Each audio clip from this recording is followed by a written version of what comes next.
दोस्तों नमस्ते। नमस्कार। मैं महाराष्ट्र से आया हूँ, अकोला से। हमारे तरुण भाई ने ये जो आज का आयोजन रखा है, मैं काफ़ी धन्यवाद दूंगा, अभिनंदन करूंगा उनका कि सही जगह पे और सही मुद्दों पर उन्होंने ये आज का रखा है।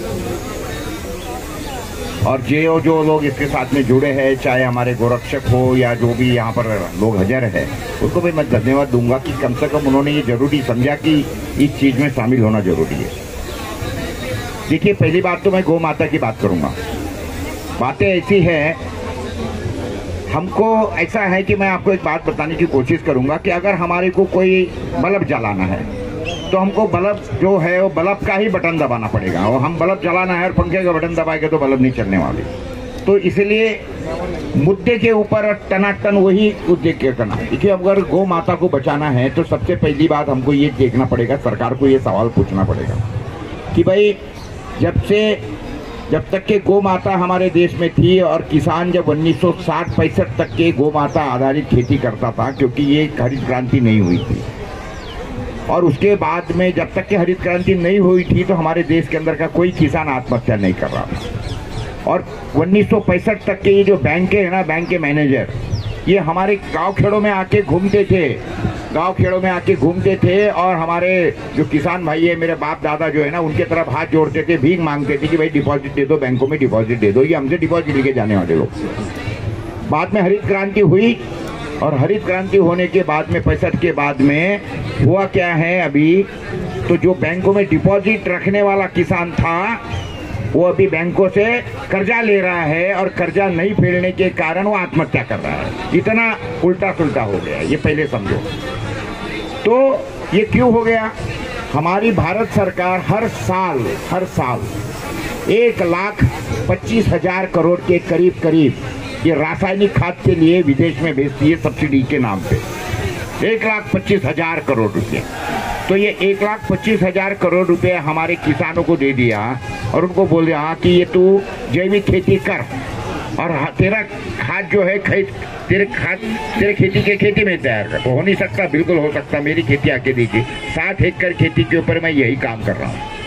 तो मेरे खेती में जो भी मुझे जैविक खाद लगता है, मैं मेरे खेती में ही बनाता हूँ, और मेरे खेती में पिछले 15 साल से रासायनिक खाद का एक दाना भी मैंने नहीं डाला।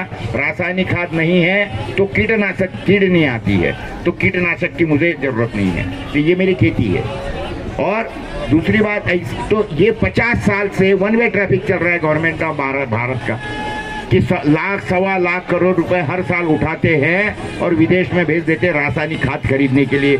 मेरे देश के बच्चे फॉरेन में नौकरी करते हैं, वहां से डॉलर कमाते हैं, वो इंडिया में भेजते हैं। उनके भारत सरकार कोई डॉलर नहीं कमा रही है, हमारे देश से कोई एक्सपोर्ट नहीं हो रहा है। पहली बात समझो, हमारे देश में जो डॉलर आ रहा है वो हमारे बच्चे जो लंदन अमेरिका घूम रहे हैं, बच्चे नौकरी करते हैं ना, उनके कारण हमारे पास में पैसा आता है, तब ये गवर्नमेंट चल रही है, तब जाके हम पेट्रोल डीजल खरीद सकते हैं।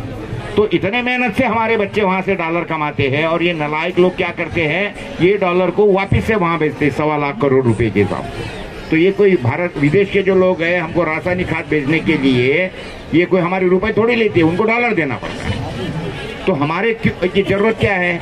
और ये वन वे ट्रैफिक चल रहा है, तो ये एक तरफ पैसे यहाँ से डॉलर भेजेंगे और वहां से क्या करेंगे, रासायनिक खाद लेंगे और हमारे देश के अंदर लोगों की बीमारियां फैलाएंगे। जो इतने बीमार गिर रहे लोग, तो क्यों बीमार गिर रहे हैं?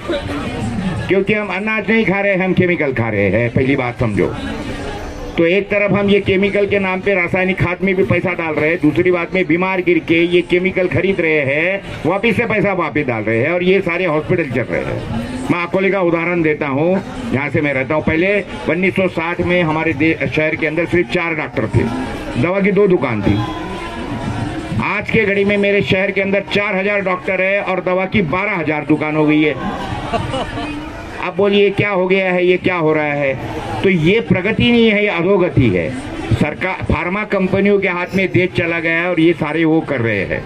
तो ये एक विषय पहला समझिए, गौ माता को बचाएंगे तो ये होगा कि हमारे देश के अंदर की, और गौ माता की जरूरत रहेगी, मांगने की जरूरत नहीं चाहिए कि गौ माता को बचाओ, ये बचाने की जरूरत नहीं है, बोलने की जरूरत नहीं पड़नी चाहिए। जब किसान को मालूम पड़ेगा कि मेरी खेती इसके सिवा नहीं हो सकती है, तो ऑटोमेटिक वही करेगा। और उसको यही बताना पड़ेगा, जो शहर में रहने वाले जो अकल के अंधे हैं ना, उनको बताना पड़ेगा। 2-3 उदाहरण दे दो कि भैंस के 40 बच्चे एक जगह जमा करो और गाय के 40 बच्चे एक जगह जमा करो।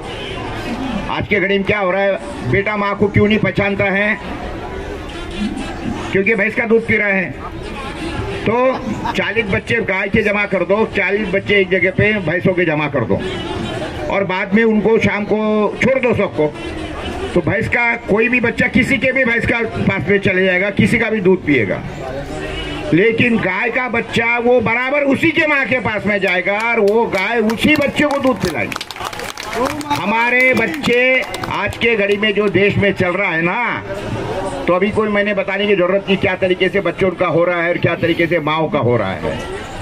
तो ये सारी बातें जो है, ये सारी की सारी हमारे कुदरत से और हमारी जीन्स में और वो हिसाब से सारी चल रही है। मुद्दे के ऊपर हमने अगर चले ना तो ये सारी बातें हो जाएगी। और दूसरी बात ये करो कि जितने कत्ल खाने हैं, ये कत्ल खाने के मालिक कौन है ये ढूंढ के उनके पोस्टर लगाओ, बाकी कुछ मत करो, आपको पता लगेगा ये कत्ल खाने कौन चला रहा है, कत्ल खाने कौन चला रहा है। और तीसरी बात ये भी समझ लो कि हमको गाय बचानी है, हमको सुअर नहीं बचाना है। ये जो जर्सी होलिस्टन ये है ना, ये सुअर से बनी हुई गाय है, ये गाय नहीं है।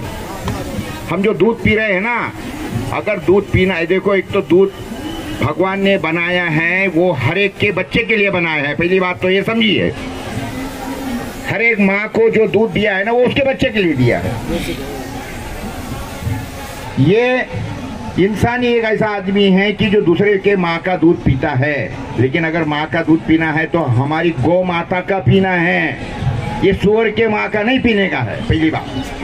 तो ये सारी बातें टेक्निकली लोगों के दिमाग में पहली बात समझाते जाइए। ये फिर हमारा जो काम है, आज का विषय चूंकि सिर्फ गौ माता के ऊपर का नहीं है करके मैं ज़्यादा बोलता नहीं, मैं इसके ऊपर करीब मेरा 1 घंटे का 2 घंटे का लेक्चर है।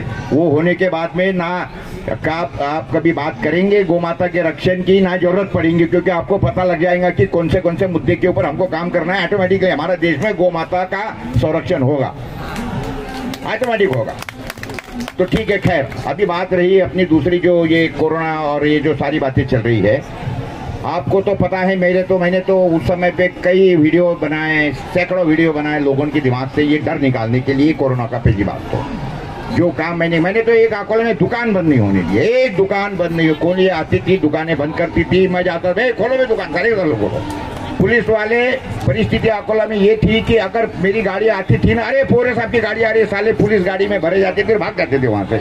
इतना खौफ मैंने पुलिस के दिमाग में भरा था, ये वो प्रकाश हो गया। मेरे कारण पुलिस भाग जाती थी, अरे भाऊ आ रहे, अरे भागो, अरे भागो, क्योंकि मैं जाके उनकी बिल्कुल माँ बहन निकालता था, बोलते साले गेट आउट, बिल्कुल गेट आउट।